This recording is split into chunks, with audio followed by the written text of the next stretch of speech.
Maang iti kaunahan nga gundaway ti licensure board exam ti nursing sa University of Northern Philippines inton December 19 to 20 iti daytoy atawen. Ken kas pa nagsigurado ti kinaornos dagiti kwarto nga mausar iti daytang aldaw, sinuspendeda iti klase tapno masigurado nga awan ti problema nga mapasamak no mainaig ti nasao nga board exam. Ken kas pa nagkisarsarita miken ni Attorney Edwin Concepcion Jr., Special Assistant to the President for Internal ti UNP, dagiti nasao nga exam ket agapo ditoy region, ken depende pa iti desisyon nga agapo ti PRC wenno Professional Regulation Commission.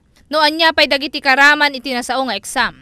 No maipapan met ti benyo ti nasao nga board exam, ti UNP ti pakaangayan nan. Mausar ti nasurok nga sangagasot nga kwarto iti pagadalan. And the rest of the region siguro, parang kung mas malapit ka sa UNP, i-consider na venue ang UNP later. And kung maganda yung preparations, maganda siguro yung outcome ng, yung paggamit ng classroom. Siguro, hindi lang sa nursing licensure exams, pagka other board exams, dito na rin ikanda. Para naman, mas malapit doon sa mga clientele. Yung mga graduates in the region 1, mula Ilocos Norte, Ilocos Sur, or even those from the Cordillera Administrative Region, Abra, for example, na mas malapit na dito kaysa pumunta pa ng Baguio, dito na. Or yung mga gusto naman na pumunta ng Norte, pwede na rin dito pumunta mag-exam. Pero, of course, it's still with PRC. Dependent dun sa rulings din ng PRC. Again, I repeat, it's with the venue lang sa amin. Kumusta naman po yung security ng venue? The security,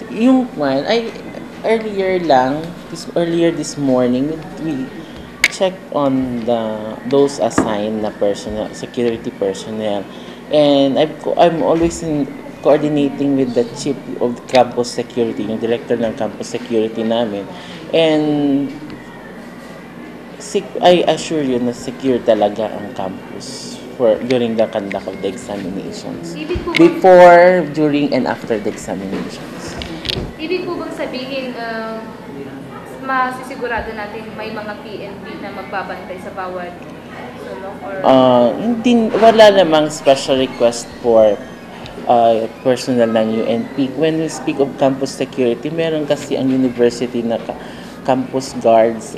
So, for every building, merong naka-assign na 2 or 3 guards or depende. Ngayon, merong examinations, meron talagang naka-assign na guards. No may papanmet ti seguridad, segun ken ni attorney, awan ti danagen ta nakapol alert dagiti security iti tulong metlang ti naornos nga estado ti eskwela. Ditamit nga nagmensahe ti nasao nga Special Assistant to the President for Internal. I would like to say good luck naman sa lahat ng mag-exam, sa lahat ng kung sino man yung pupunta. I hope they are prepared for the examinations, and congratulations in advance kung they will make it in the board exams. No? Iti daytoy apan nakapili ti UNP pakaangayan ti board exam. Ditoy nga maikkan ti gundaway dagiti nursing graduate nga as asidegen ti pag-examang dan no maipapan ti graduate ti UNP. Para iti press corps. Corazon Alias.